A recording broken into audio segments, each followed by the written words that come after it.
When I met the Los Five guys, I said, why don't we get together and talk about that? I called them about a week after, and I said, why don't you guys come up to my house? They came up to my house. They performed like 5 songs live. I said, I want to manage you guys. So I set up a meeting with Ron Fair.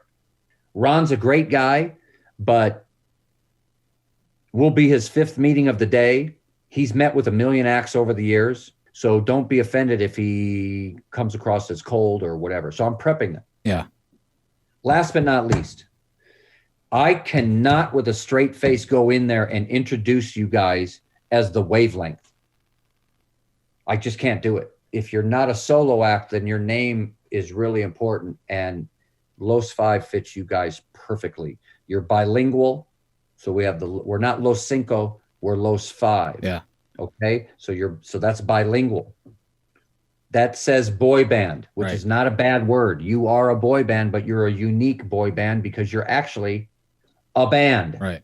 And they're like, yeah, but TA. And this is like, the meeting starts like any minute. And we still got to drive up there and park and go through security and everything. Yeah, but TA, we're on the same wavelength.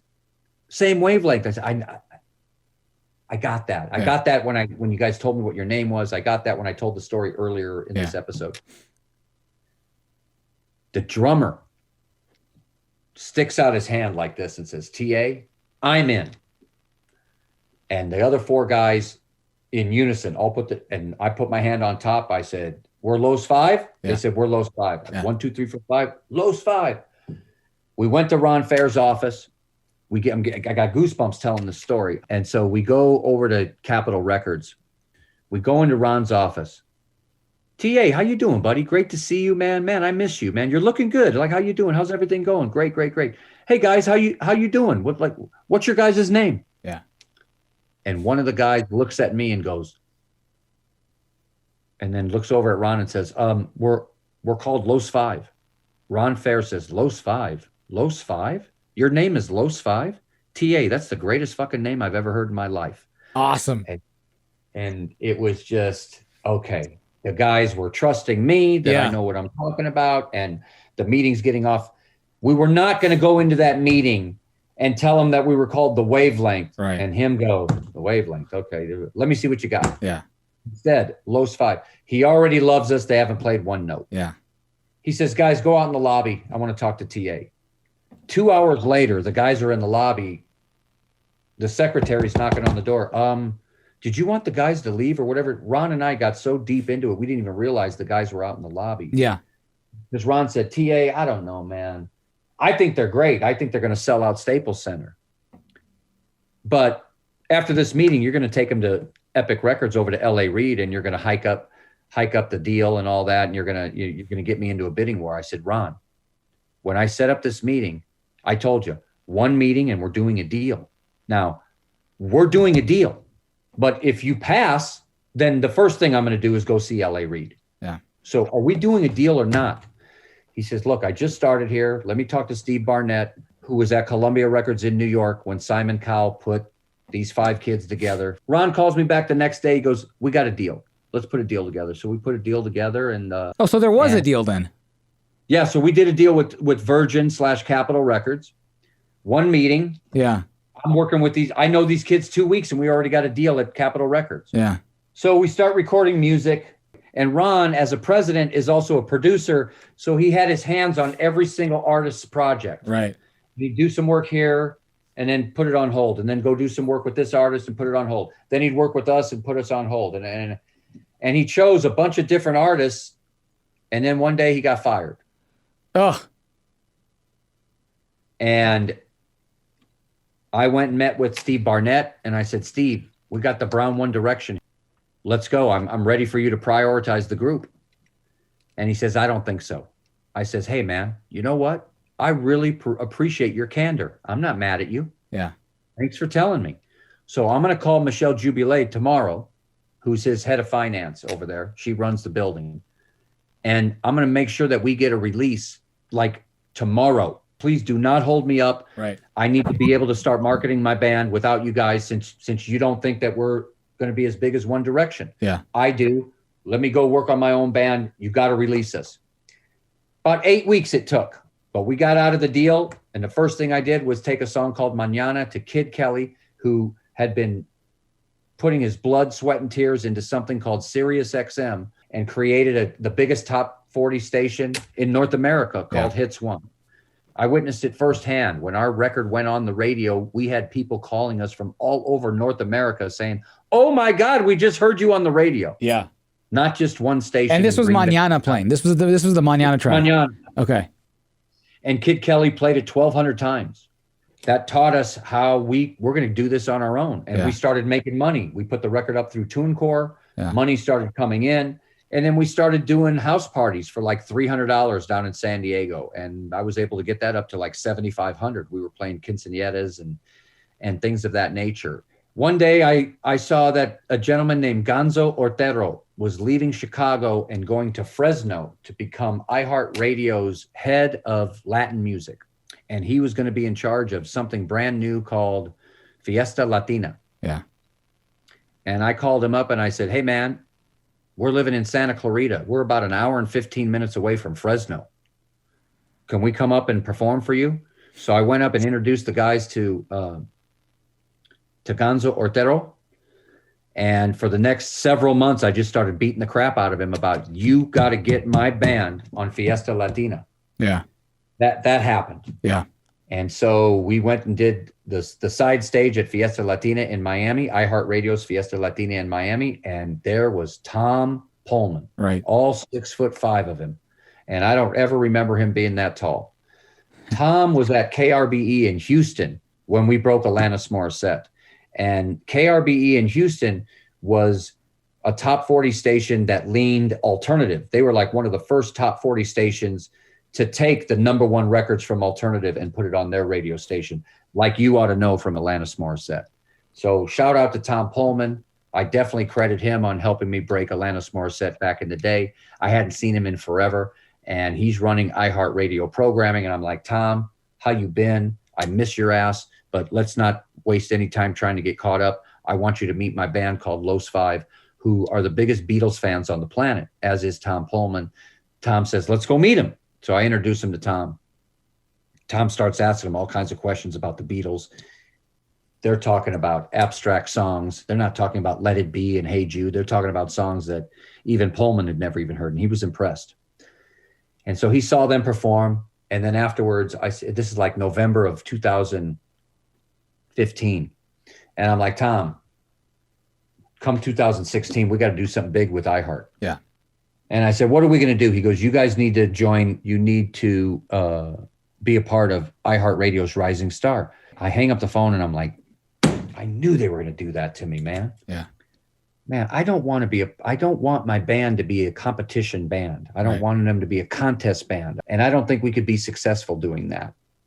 But I know if we don't do that, the next time I call Tom Pullman up and say, "What are we doing with Los Five and iHeart?" He's going to say, "You should have done the Rising Star." Right. And so I don't want to be a shoulda, woulda, coulda. I did that for you. Now what are we doing? Yeah. A million miles away from thinking that we could win the damn thing. Well, we join it and we dive into it. I could tell that we had a legitimate shot. Yeah. So we went balls to the wall and we won the damn thing. And the next thing you know, we opened up the T-Mobile Arena. We were the first act ever to be on the stage of Can I just say, I was there. It was at the T-Mobile Arena, Las Vegas. I was in the front row watching our boys, Los Five. And this is what is this? The 18,000 seat arena like Staples Center or Madison Square Garden. It's of that size. Yeah. They're the first up. And it was amazing to have my phone out there like a fan recording JP and the rest of the boys perform live and open up the show. It was huge. It was huge. Well, the artists on the bill that night opening, because the iHeartRadio's Rising Star gets to open up the iHeartRadio Music Festival. In doing so, and one of the reasons why I wasn't so high about this idea was because no rising star had ever gone on to become a household name. I reached out to Bob Pittman, who runs all of iHeart. I get on the phone with Bob. I'm like, "Bob, Terry Anzaldo, I manage Los Five, your brand new rising star." Yeah. I said, "Bob, you guys have never broken an act. You go get your 25 grand or whatever it is from Macy's and you get that campaign going and all that, but you never break an act. I said, I don't need Columbia Records to break my band, Yeah. but iHeartRadio can break this band. Yeah. Dude, I need to be on the side stage out in the village. And, John Sykes, who used to run VH1, is a big shot. He does all the TV stuff with Tom Pullman at iHeartRadio. Bob Pittman says, let's get John Sykes on the phone. John, let's make sure that we do as much TV stuff with Los Five as we can. So we did a bunch of stuff with iHeart. And that night at the music festival, the acts were Los Five, 21 Pilots, Billy Idol with Miley Cyrus, Drake, U2. Los Five had billboards attached to hotels hanging over the Las Vegas Strip. I mean, it was unbelievable. In the MGM Grand, there was a gigantic wall of their faces painted. We took pictures. It was unbelievable. What a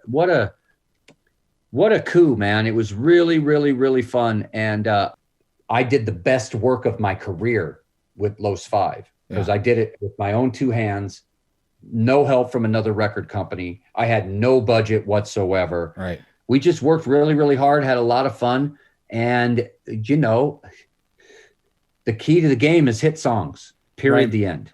And we were one hit song away from being as big as One Direction. And I really believe that was going to happen. I think we had all our other ducks lined up in a row, but we just didn't have that hit song. And lo and behold, 5 young / dumb kids got mad at each other, got mad at me, and quit. And I later moved on to start working with Eric Clapton and his Christmas record, and great R&B singer named Ashanti. And I'm now a point in my career where I'm just being extremely selective. I'm consulting a handful of projects for some record companies, and I'm very patiently on the prowl for a Los Five, a Justin Bieber. Juan Pablo JP, I know you still talk to him every now and then. Will he or the band or he ever resurface? And is there a chance that he could still have a career in music or the band? Your thoughts? My thoughts are that Ishmael and Matt have their own little production project together called The Missionaries. And it's kind of like a mishmash of their names and their nicknames. And they've put out 6 or 7 songs, and they're doing, okay, not great. They don't have a combined million streams, but they're actively making records. Tomas, who was the drummer, was very happy to be a session drummer and bounce around from one rock and roll band to the next when we met him. Tomas was actually the replacement drummer because our original drummer got deported.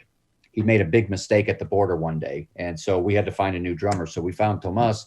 I think he's content bouncing around playing in other bands. Right. Hector, who is Ishmael's cousin, is actively making videos now. As a matter of fact, he's the videographer for The Missionaries for his cousin Ishmael and Matt, and he seems to be doing good work. And he was only 16 years old when we first started Los Five. Back to JP. JP did a season of American Idol after Los Five broke up.